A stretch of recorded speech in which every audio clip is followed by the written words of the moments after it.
오늘 우리에게 주신 하나님 말씀을 봉독하겠습니다. 하나님 말씀은 하박국서 3장 2절 말씀입니다. 하박국서 3장 2절 말씀입니다. 하나님 말씀을 봉독하겠습니다. 여호와여, 내가 주께 대한 소문을 듣고 놀랐나이다. 여호와여, 주는 주의 일을 이 수년 내에 부응하게 하옵소서. 이 수년 내에 나타내시옵소서. 진노 중에라도 긍휼을 잊지 마옵소서. 아멘. 오늘 말씀의 제목은 사명자여 부흥의 꿈을 꾸라는 제목입니다. 출애굽기는 이스라엘 백성이 애굽을 탈출하여 가나안에 이르기까지 광야 생활을 다루고 있습니다. 이 시기는 전적인 하나님의 직접 계시와 은혜의 계시입니다. 여호와 하나님의 신앙에 대한 철저한 훈련의 시간이었습니다. 그렇게 광야의 이스라엘 백성은 성막을 중심으로 생활하였습니다. 이스라엘 백성에게는 성막은 하나님의 임재요, 상징이요, 아주 중요한 장소였습니다. 특히 출애굽기 31장을 보면 성막을 만들기 위해서 일꾼 부살엘과 오홀리압을 부르시는 모습을 보게 됩니다. 유다지파 후르의 존사여 우리의 아들인 부살엘을 지명하여 부르시고 하나님의 영을 그에게 충만하게 하여 지혜와 총명과 지식과 여러 가지 재주를 주셨다고 하였습니다. 또 내가 또 단지파 아이사막의 아들 오홀리압을 세워 그와 함께하여 지혜로운 마음이 있는 모든 자에게 내가 지혜를 주어 그들이 내가 내게 명령하는 것을 다 만들게 하셨다고 말씀하고 있습니다. 하나님께서 모세에게 회막을 어떻게 만들 것인지 구체적인 설계도를 주셨습니다.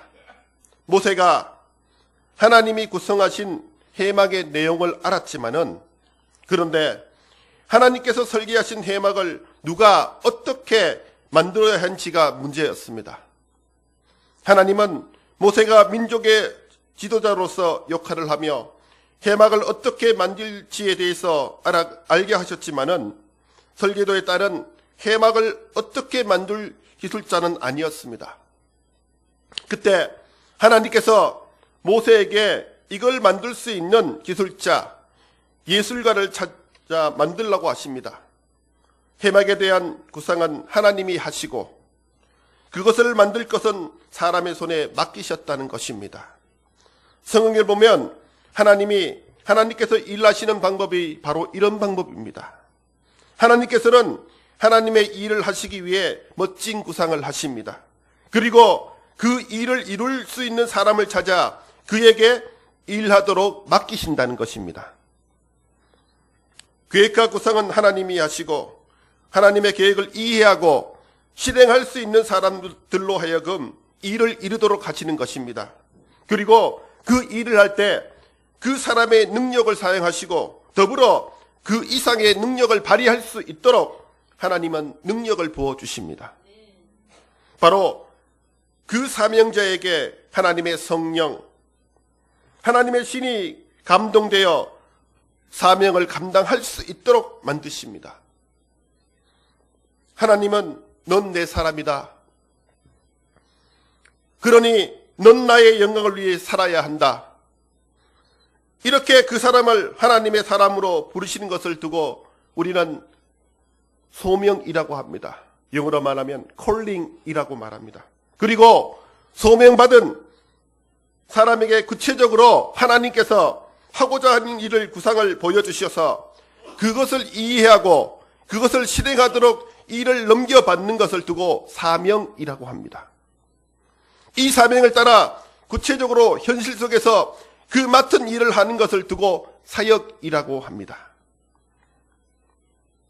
우리 그리스도인들은 하나님의 사람으로 소명을 받았습니다. 하나님의 뜻을 구체적으로 이루기 위한 사명자인 것입니다. 그리고 우리의 삶의 자리에서 구체적으로 그 일을 하는 사역자가 되어야 합니다.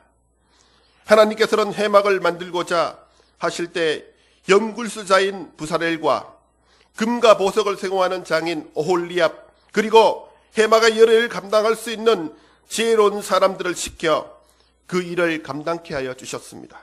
우린 이 오홀리압과 부사렐을 그리고 지혜로운 사람들을 통해 사명자의 모습을 이해할 수 있습니다.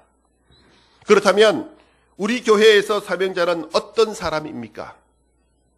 첫 번째, 하나님께서 세우셔야 합니다. 하나님이 임명하셔야 사명자가 되는 것입니다.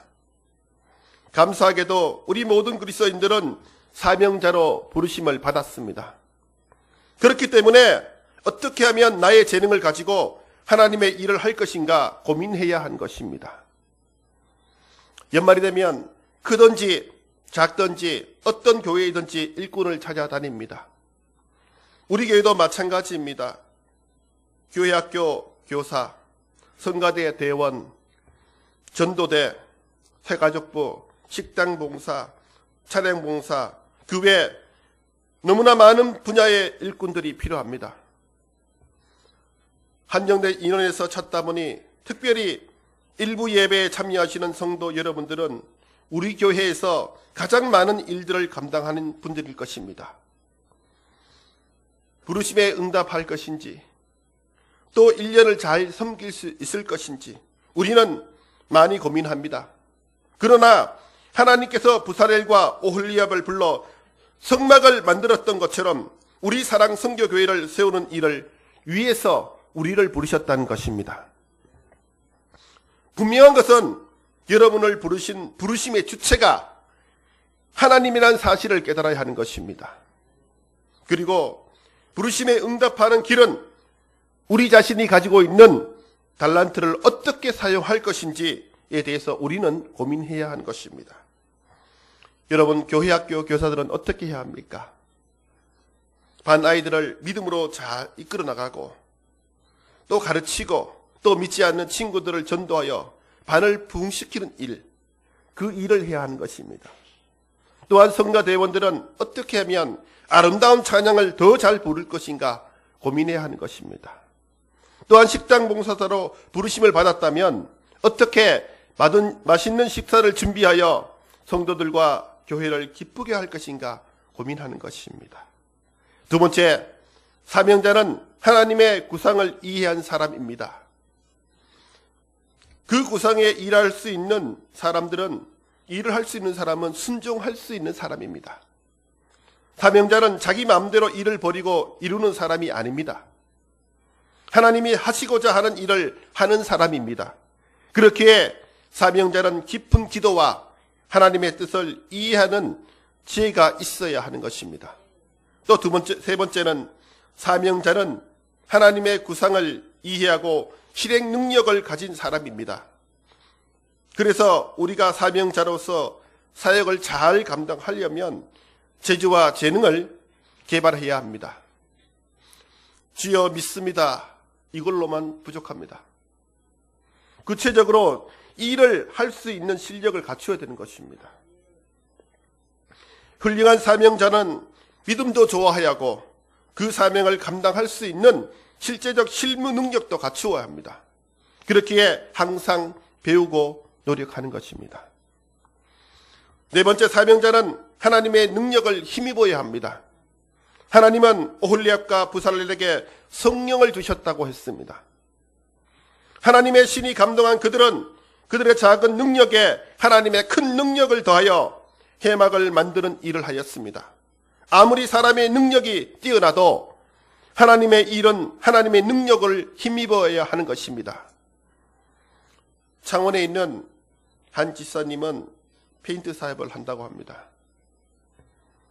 그분의 모토는 하나님이 주신 색으로 세상을 아름답게 칠하는 것입니다. 그래서 그가 칠하는 곳은 어디든지 하나님의 사랑과 은혜의 아름다움이 묻어나게 하자는 분명한 의식을 가지고 있었습니다. 그는 자신이 특기이자 생업인 페인트업을 통해 하나님의 뜻을 이루는 사명자의 삶을 살아가고 있는 것입니다. 우리 각자의 재능을 하나님을 위해서 사용하는 것, 이것이 바로 그리스도인들이 살아가는 방식이며 그것이 곧 사명자의 길인 것입니다. 오늘 하박국서 3장 2절 말씀의 배경은 3장 16절 말씀을 보면 알 수가 있습니다. 한번 찾아보시기 바랍니다. 내가 들었으므로 내 창자가 흔들렸고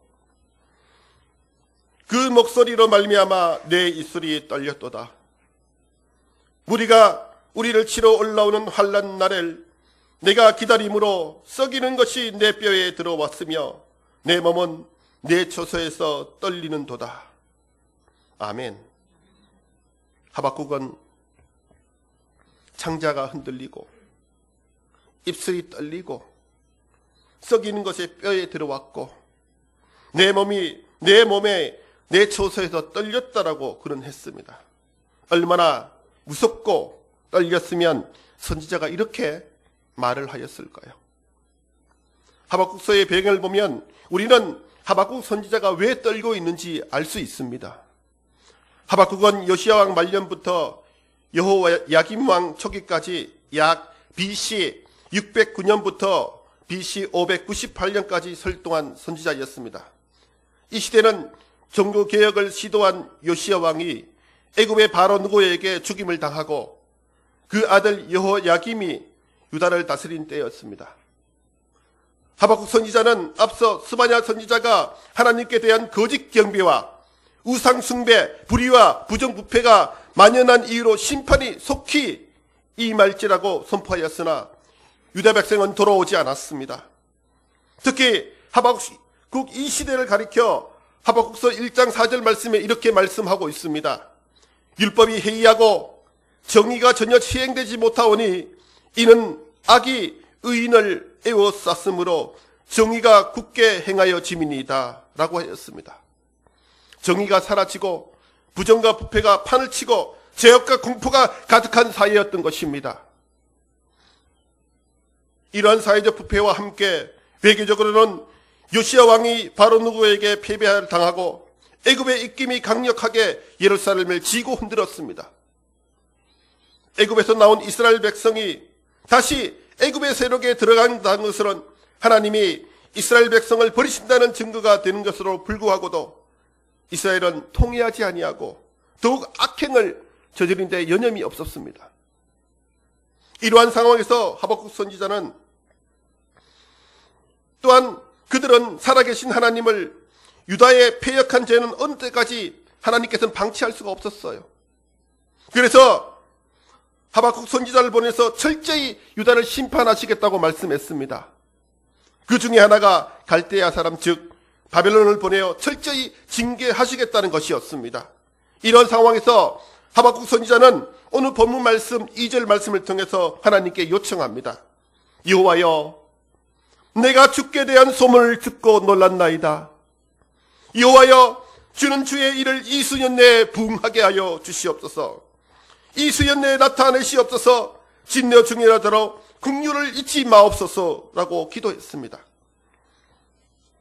도저히 하박국이 살던 시대적 상황에서 미래의 소망을 기대하기 어려웠습니다.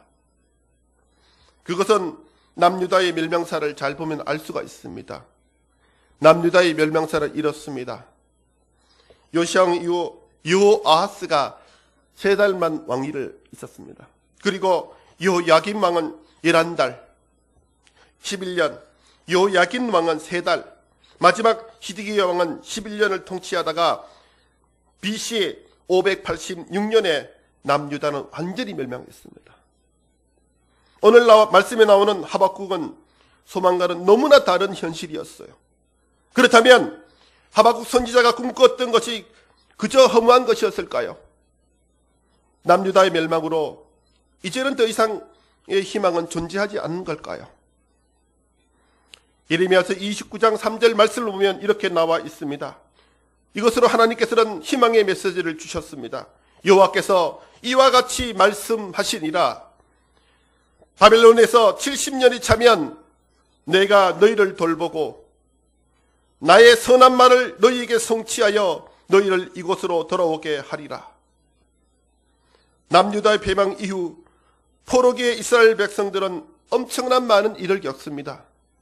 나라는 없어졌고 자신들은 포로가 되어 바벨론으로 끌려갔습니다. 그러나 이 암울한 시대 가운데 하나님께서는 사명자들을 보내주셨습니다. 대표적인 인물이 있습니다. 다니엘이 있습니다. 느헤미가 있습니다. 에스라가 있습니다. 에스겔이 있습니다. 에스더가 있습니다. 스룹바벨이 있습니다. 학개가 있습니다. 스가랴가 있었습니다.